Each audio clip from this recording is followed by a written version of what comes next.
Whatever happened to BBEGs having wholesome and complex relationships with all of their minions? Seriously, I want to see something where the main villain's compound is being attacked and he just starts calling off to all of his minions for help. Charlize, they're on the ray! Brad, pit them against our best! Hugh, Jack, man the battle stations! Tom, cruise on over to diagnostics. Christopher, walking around again, I see. Elijah, would you do something, please? Nicholas, cage them. Helen, hunt them down. William, hurt them. Hallie, bury them. Glenn, close the blast doors. William Defoe is in front of you. Kevin, bake on. We're still gonna need that victory cake. Bear, grill us some steaks to go with that cake. Wait, what's that? Anne Hathaway to defeat them?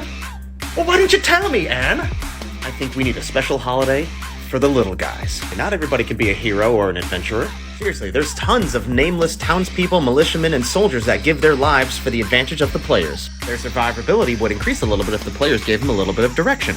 Drew, Barry, more shields to the front lines. Morgan, free many of our captured soldiers. Shiloh, rebuff the reinforcements with your magic. Andy, dick with the enemy artillery. Mark, ruffalo their feathers. Howard, stern discipline coming from your front. Rob, low path, station your troops there. Selena, go mezzanine. Jonah, hilltop, right away. Kanye, western front. John, stay most of the way back. Jack, blacken their eyes and then fall back. Jim, carry on.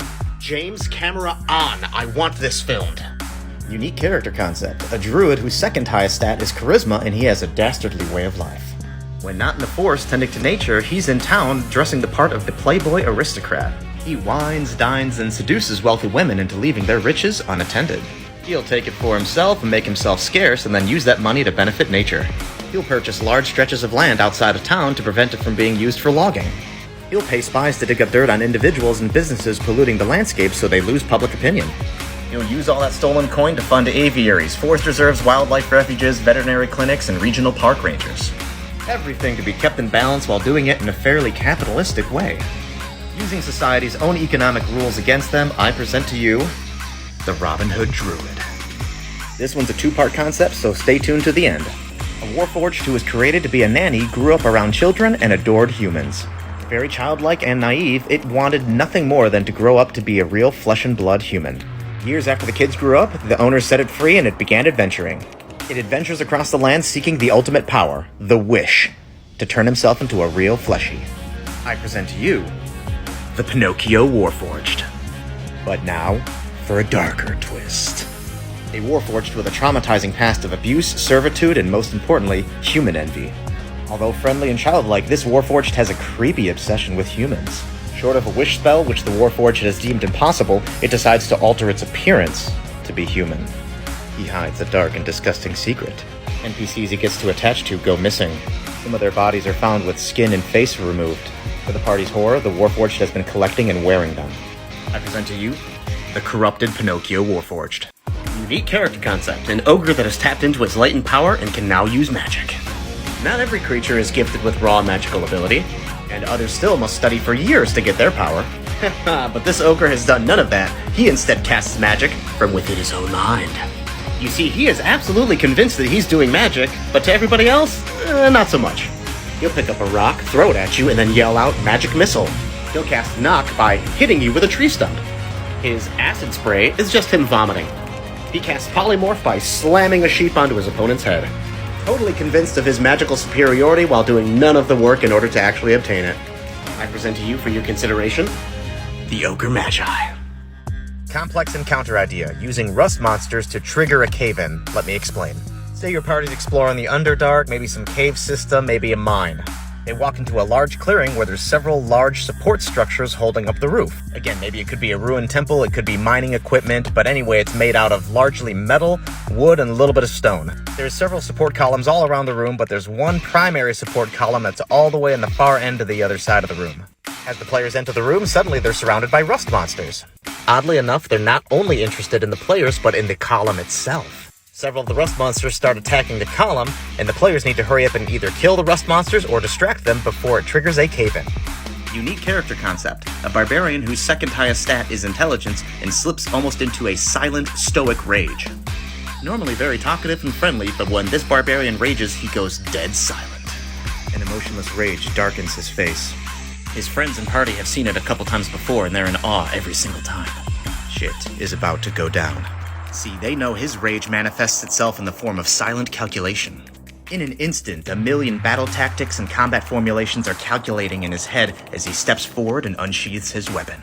A man of pure focus, will, and drive, who's always 10 steps ahead of his foes. I present to you, the John Wick Barbarian. Let's talk about inventory management in video games.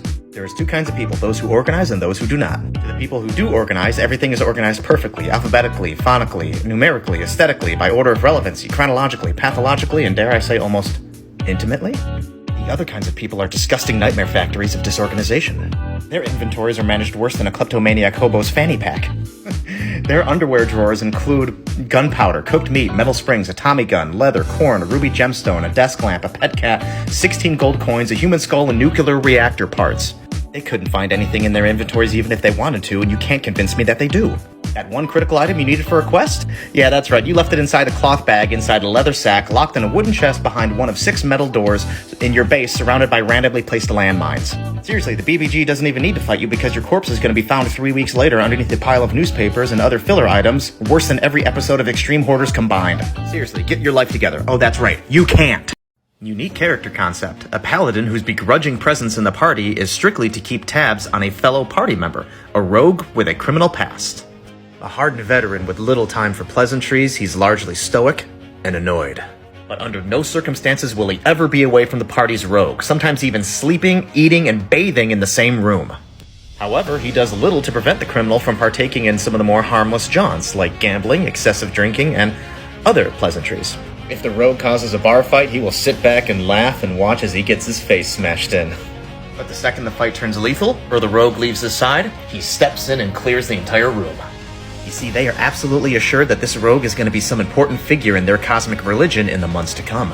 The paladin must keep the rogue alive at all costs. Despite it being his mission, this doesn't stop the paladin from loathing the rest of his company. Or could it turn into a friendship? I present to you, the Parole Officer Paladin. Unique character concept, a wizard whose second highest stat is strength. This wizard, although very powerful, understands the most basic principle of magic. It won't solve all your problems. Because of this, he prefers to have both his body and mind rightly prepared. He'll often forget changing out his prepared spells in his spellbook in favor of working out and getting ripped. His carefree attitude and surfer bro dialogue hides a great philosopher and intellectual. Well, that's just like your opinion, man. He enjoys being the go-to guy for all your strength and arcana check-related needs. He's had special training so that he has a feat that allows him to make an unarmed strike as a bonus action. Nothing quite like launching a fireball into a room and then throwing a haymaker at the one enemy you missed. For your consideration, I present to you, the Jacked Wizard. I like your funny words, Magic Man.